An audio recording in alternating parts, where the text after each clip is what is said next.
we spent a substantial amount of time on threats posed by authoritarian states.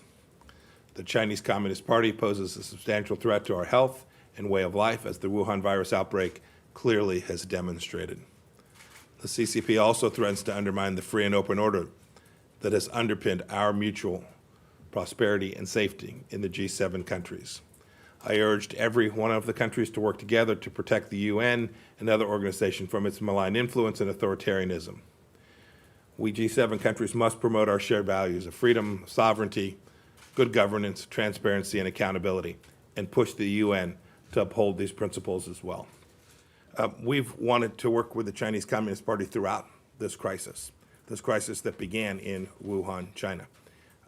We tried, you'll remember from the opening days, to get our scientists, our experts on the ground there so that we could begin to assist in the global response to what began there in China, but we weren't able to do that. The Chinese Communist Party wouldn't permit that to happen. You'll recall, too, at the beginning of this, when it was clear that this was an issue, China knew about it. They were the first country to know about the risk to the world from this virus, and they repeatedly delayed sharing that information with the globe. So yes, we desperately want to work with every country around the world. This is a global pandemic. This is something the United States wants to work with every country, including China, to figure out how to resolve, to keep as many people alive, as many people as healthy, and then to restore our economies that have been decimated by the Wuhan virus. Right. There was a lot of discussion today amongst the G7 about the intentional disinformation campaign that China has been and continues to be engaged in. You see it in the social media, you see it in remarks from senior people inside the Chinese Communist Party talking about whether this was a U.S. brought to China. I mean, this is crazy talk.